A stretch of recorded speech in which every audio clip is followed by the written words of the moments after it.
News channel देख रहे आप सभी दर्शकों का बहुत बहुत स्वागत है। मैं हूं आपके साथ रमनदीप कौर। इस वक्त की बड़ी खबर आ रही है यूपीपुर से। क्या है पूरा मामला, देखने के लिए बने रहिए हमारे संगम नगरी प्रयागराज के इलाहाबाद संग्रहालय में जहां आज़ाद गैलरी का अनावरण किया गया है। आधुनिक तकनीक से नई युग की डिजिटल ये गैलरी बनाई गई है, जिसमें चंद्रशेखर आज़ाद व अन्य शहीदों से जुड़ी जानकारी है। 1947 से लेकर आज़ादी तक की सारी चीज़ें इसमें दर्शाई गई है, चाहे वो जलियांवाला बाग की कहानी हो या फिर अन्य शहीदों से जुड़ी कहानी हो। और इसका एक अद्भुत नज़ारा होगा जो नई युवा पीढ़ी को आज़ादी के समय की लड़ाई के बारे में बताएगी। प्रयागराज में आज़ाद गैलरी का अनावरण हुआ है, जिसका राज्यपाल आनंदीबेन ने इसका उद्घाटन किया है और हम आपको बताएंगे भारत भाग विधाता के संस्थापक और यहाँ के सबसे बड़ी बात है शहीद वॉल को जिन्होंने पूरी तरह से तैयार किया और शहीदों के लिए बहुत काम किया। हमारे साथ वीरेंद्र पाठक सर हैं, हम उनसे बात करेंगे। सर ये बताइए, आज आपका सपना बहुत बड़ा साकार हुआ है, आज आज़ाद गैलरी बनी है, क्या कहिएगा इस खुशी के मौके?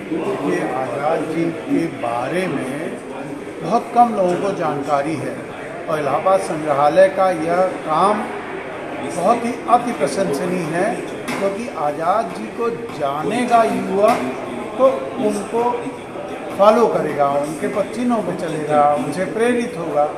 उनके बारे में जानता ही नहीं है। यहाँ पर आज़ाद जी के बारे में आधुनिक तकनीक के जरिए से कई तकनीकों के मिश्रण से कई चीज़ें बहुत अच्छी हैं। भगत सिंह की उनके साथी रहे, उनके बारे में भी जानकारी है। बस थोड़ी सी कमी मुझे दिखती है कि यहाँ स्थानीय शहीदों के बारे में जानकारी ना के बराबर। ईश्वर चाहेगा तो आगे भी होगा। इतना सपना साकार हुआ, आगे भी साकार होगा। जिस तरह से लोगों में कम अभाव है अपने शहीदों के प्रति जानने के लिए, मगर लोगों में इसके लिए काफ़ी उत्साह अब होगा, क्योंकि ये जो आज़ाद गैलरी बनी है एक अपने आप में भव्य नज़ारा हम आपको दिखाएंगे। देखिए फाइबर पर किस तरह से नई टेक्नोलॉजी के माध्यम से इसको पूरा दर्शाया गया है। यहाँ पर पूरे शहीदों के बारे में वर्णन किया गया है। हम आपको गैलरी के बारे में दिखाएंगे। यहाँ पर सभी शहीदों की गैलरी बनाई गई है। उस समय जो जंग हुई थी यहाँ पर जलियांवाला बाग काम हुआ था, मारो इंसिडेंस, बहुत सारी चीज़ों की यहाँ पर तस्वीरें दर्शाई गई हैं और एक भव्य गैलरी बनाई गई है। आपको हम दिखा रहे हैं यहाँ पर, और साथ ही आपको आइए दिखाते हैं आगे जलियांवाला बाग का भी एक नज़ारा है। यहाँ पर किस तरह से वो दर्दनाक मंजर होगा जो हम आपको लाइव दिखा रहे हैं इस समय प्रयागराज से। आप देख सकते हैं किस तरह से इलाहाबाद संग्रहालय में बहुत तरीके से पूरा बनाया गया है। साथ ही बंदूक बुखारा जो कि चंद्रशेखर आज़ाद की पिस्टल है वो भी यहाँ पर रखी गई है, जो कि राज्यपाल आनंदीबेन के द्वारा स्थापित की गई है यहाँ पर। और ये एक भव्य नज़ारा है आज़ाद गैलरी का, आप देख सकते हैं यहाँ से।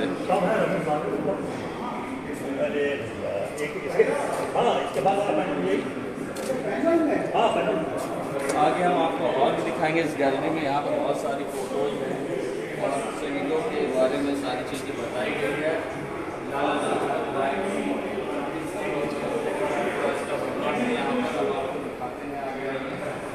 यहाँ पर एक भव्य नज़ारा है और यहाँ पर आप उस समय के पोस्ट कार्ड और टिकट्स वगैरह भी आप देख सकते हैं, जो शायद हमने पहले के ज़माने में नहीं देखी होगी, जब हम शायद इस दुनिया में भी नहीं आए होंगे। उस समय की ये सारी चीज़ें हैं।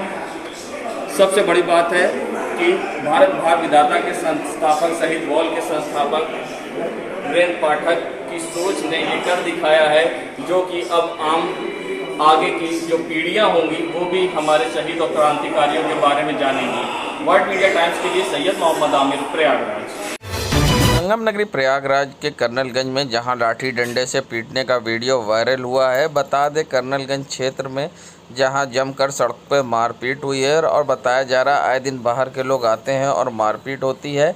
इसी तरह से अक्सर मारपीट के वीडियो सोशल मीडिया पर अब वायरल हो रहे हैं। लोगों में ज़रा भी अब पुलिस का खौफ नहीं दिख रहा है और खुलेआम इस तरह की घटनाएं हो रही हैं। चाहे बीते दिन शंकरगढ़ में बच्चे का अपहरण के बाद उसकी हत्या कर दी गई हो, बाद में पुलिस ने सफल अनावरण करते हुए 4 लोग को गिरफ्तार किया। वहीं मुठभेड़ में 2 लोग को गोली भी लगी है। उसके बावजूद अपराधियों में पुलिस का खौफ नहीं है और खुलेआम अपराधी कहीं न कहीं घटना को अंजाम दे रहे, चाहे भूतपूर्व में वृद्ध की हत्या हो।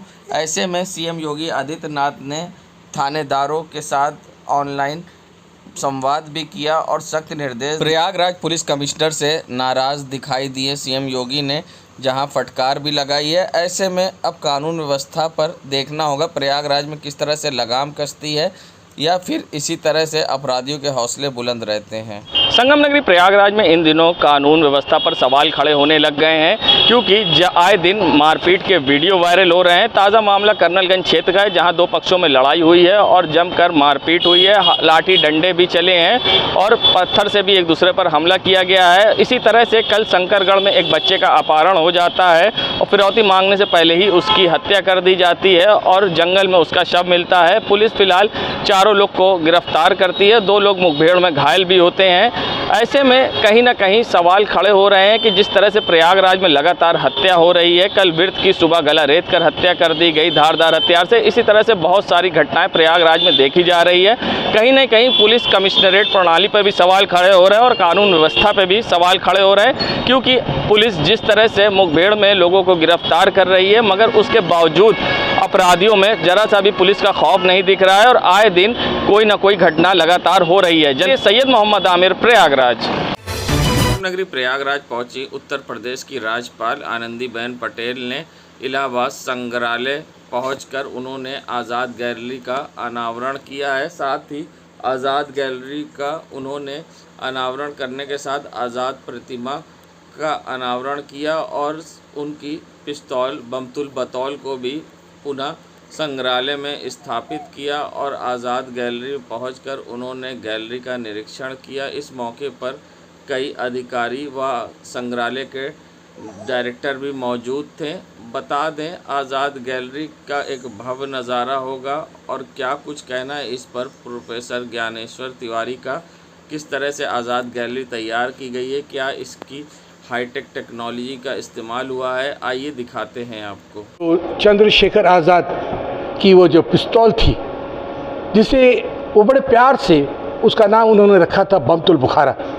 वो बमतुल बुखारा जब उसमें से गोलियां निकलती थी तो वो गोलियां नहीं, वो तोप के गोले होते थे और अंग्रेज़ों के जो हौसले थे वो पस्त हो जाते थे। और इसी पार्क में, जो उस समय अंग्रेज़ों के ज़माने में एल्फ्रेड पार्क कहलाता था, यहीं पर अंग्रेज़ों से सामना करते हुए वो अपने प्राणों की आहुति और बलिदान उन्होंने दिया, क्योंकि उन्होंने कसम खाई थी कि वो कभी अंग्रेज़ों के हाथ जिंदा नहीं आएंगे।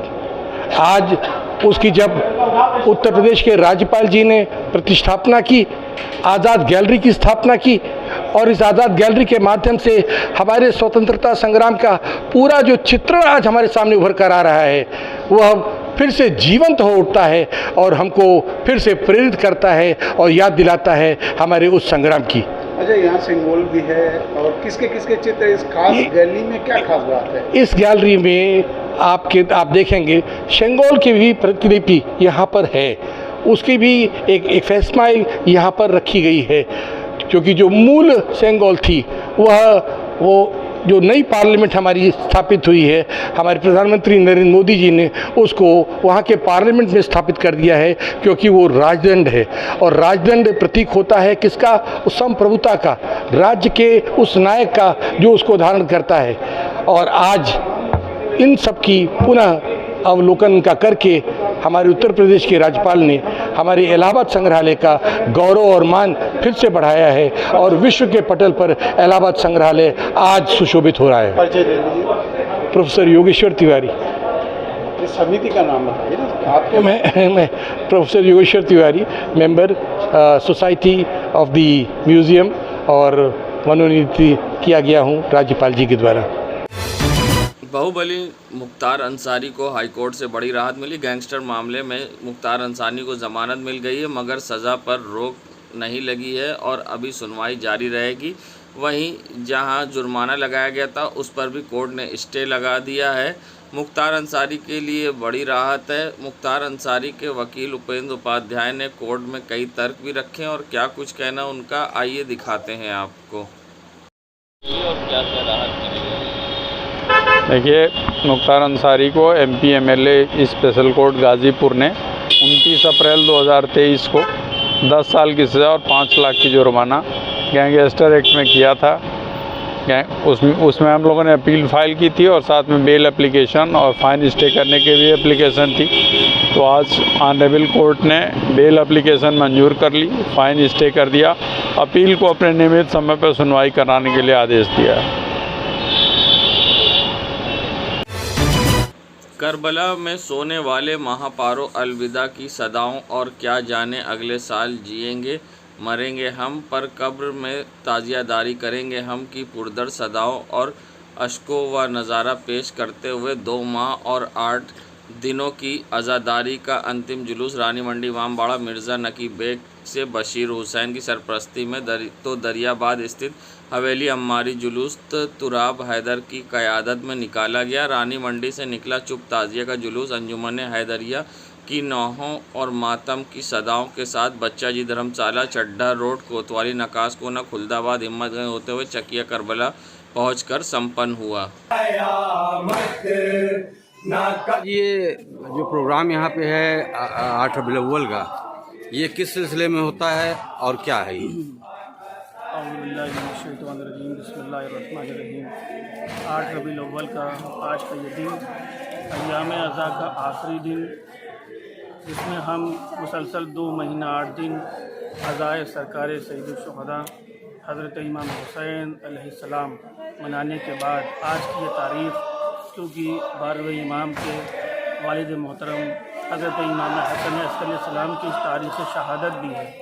तो इस उन्वान से हम 2 पुरसे पेश करते हैं।